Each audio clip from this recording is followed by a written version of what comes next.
नमस्कार, पल्लवीज रेसिपी आणि लाईफस्टाईलमध्ये आपल्या सर्वांचं स्वागत आहे। आज आपण बनवतो आहोत गुळांबा। मागच्या वेळेस आपण साखर आंबा बनवला होता, पण ह्या वेळेस आपण गुळांबा बनवणार आहोत। नुकत्याच बागेतून आम्ही कैऱ्या तोडून आणल्या होत्या आणि या कैरीची साईज तुम्ही इथे पाहू शकता आणि या एकदम फ्रेश आहे। याच्यावर तुम्ही चीक पाहू शकता, इथे चीक देखील आहे कैरीवर।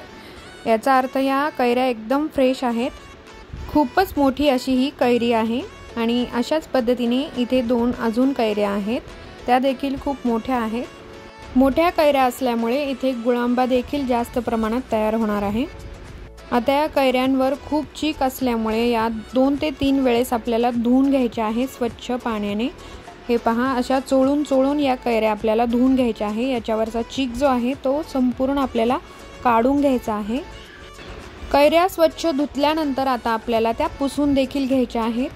हे पहा, अशा पद्धतीने एक एक कैरी आपल्याला पुसून घ्यायची आहे।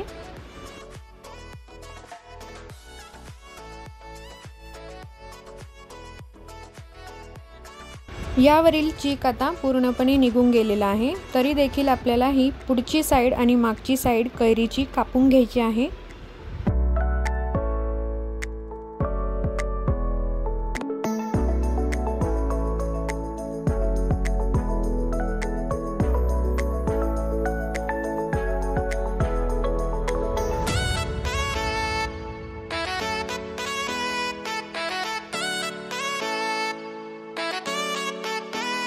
त्यानंतर सर्व कैऱ्यांवरील साल जे आहे ते काढून घ्यायचं आहे।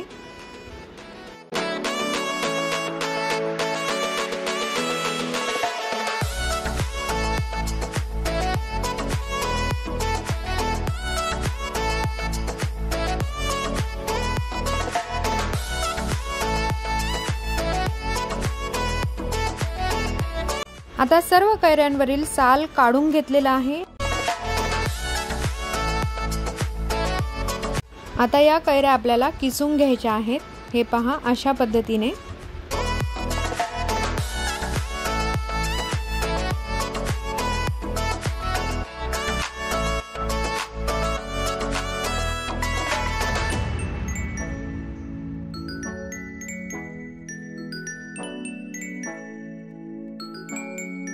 अशा पद्धतीने तीनही कैऱ्या मी इथे किसून घेतलेल्या आहेत आणि हा किस जो आहे कैरीचा तो 1 बाउल भर निघालेला आहे।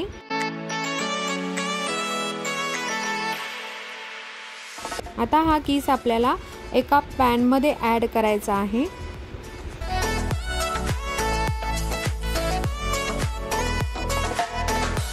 आता जेवढा कैरीचा किस आहे तेवढ्याच प्रमाणात इथे मी गूळ ऍड केलेला आहे। तुम्ही इथे गुळाच्या ऐवजी साखर देखील ऍड करू शकता। आता लो फ्लेम वर आपल्याला हे शिजवून घ्यायचं आहे। थोड्याच वेळात इथे गुळाचं पाणी झालेलं आहे, म्हणजे गुळ हा विरघळलेला आहे आणि अजून थोड्या वेळ आपल्याला हे शिजवून घ्यायचं आहे। पूर्ण एकजीव होत नाही तोपर्यंत आपल्याला हे शिजवून घ्यायचं आहे। आणि तुम्हाला आवडत असेल तर तुम्ही यात दालचिनी आणि 4-5 लवंगा देखील ऍड करू शकता। याच्याने अजून याचा फ्लेवर जो आहे तो इन्हॅन्स होतो। हे अगदी ऑप्शनल आहे, तुम्हाला जर आवडत असेल तरच तुम्ही ॲड करा। त्यानंतर आपल्याला हे झाकून 5 मिनिटे शिजवायचं आहे। 5 मिनिटांनंतर तुम्ही याची कन्सिस्टन्सी पाहू शकता। हळूहळू हे घट्ट व्हायला सुरुवात होणार आहे। याच्यावर एक शाईन किंवा ग्लेज येत नाही तोपर्यंत आपल्याला हे शिजवून घ्यायचं आहे।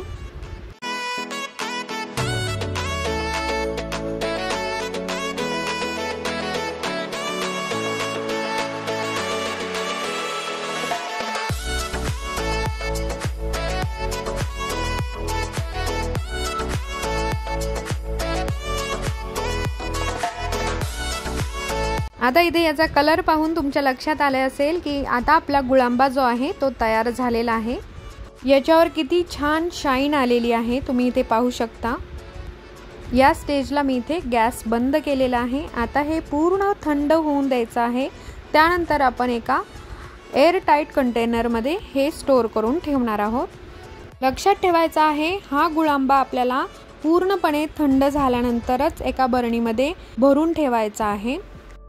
आता इथे तुम्ही पाहू शकता गुळांबा आपला पूर्णपणे थंड झालेला आहे आणि किती शाईन याच्यावर आलेली आहे ती एकदम जवळून तुम्ही इथे पाहू शकता।